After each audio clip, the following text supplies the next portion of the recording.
So here we have an airways chart, also known as an enroute chart. This one happens to be a low altitude enroute chart for Europe. One of the easier ways to determine whether you have the right chart is firstly by the title and secondly by recognizing the geography. So I hope all of you have some basic geography skills. If not, maybe it's a good time for you to get familiar with where the countries are located in the world. This chart is effective upon receipt, which means the moment this chart is actually an older chart, but upon receiving it, you could use this chart straight away. Whereas other charts, for example, this particular chart, has got an effective date of 5th February. Again, this is an older chart that was issued many years ago. However, this chart would have been available before the effective date, so all the updates would have been done. However, the user would not be able to use this chart until 5th February, and this was year 2015. And the dates, of course, would be UTC. Here we have another chart with a different effective date, also effective upon receipt. And this revision was done on 1st February 2008. All of these charts also have the disclaimer to consult the current NOTAMs because there could have been changes between the publication of this chart and something else changing. So we're back to this chart, and we had said that we can recognize whether this is the right chart for where we want to go or area of operations by recognizing the geography.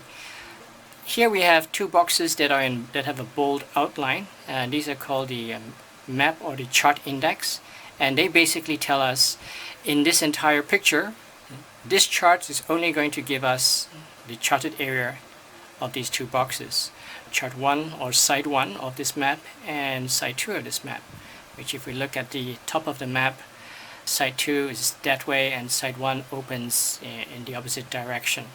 I'm going to cover all the information that we have on the front page before I show you the other material. We have the limits and classification of airspace, so you need to get familiar with Class ABC airspace. We have chart revisions, so this chart, which was effective upon receipt, there have been some changes to the previous chart, and these are the changes that have happened. At the bottom of this chart, there's communication information. All the radio stations as well as the frequencies would be mostly found here.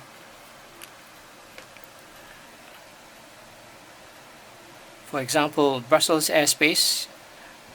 When crossing Brussels, we can call air traffic controllers on 122.5 or 126.9. So all the information is made clear in this chart.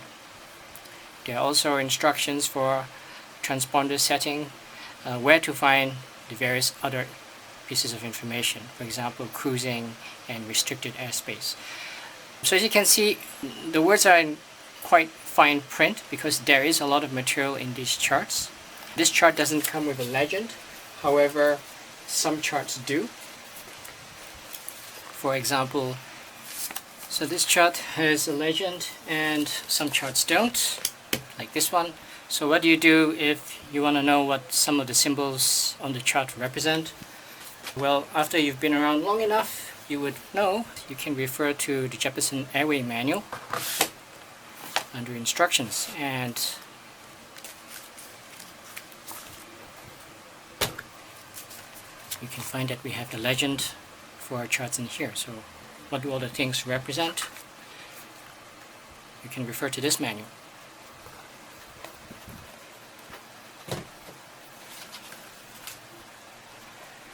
So back to the chart.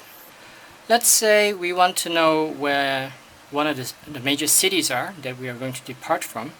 Well, again, this map is supposed to help you with orientation and selecting the right chart. You can see that this is north of Europe. And let's say we want to go and find Glasgow. And all the major cities are kind of bulleted on the chart. And if you look here, you can find Glasgow right there. It's somewhere to the top center of chart number 1. And if we look at the top of the chart, we'll find that Map 1 is opened this way. Okay, and there are also a lot of panels within this chart. So let's find Glasgow, and we know it's towards the top of the chart, somewhere in the middle. So I'm going to open the chart up, but the first thing I'm going to see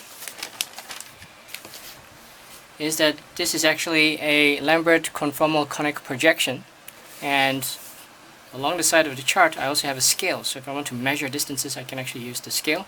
There's a few different ways of measuring distance, but opening the chart out all the way, you can find that somewhere in the middle of the chart, towards the top, I should find Glasgow, and there it is.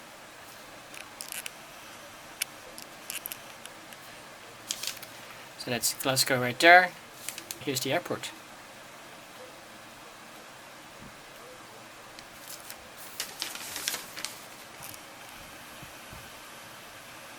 That is one way of finding major cities on the chart.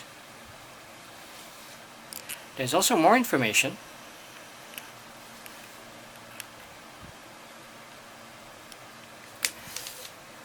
The information contained here also provides GPS coordinates for Glasgow.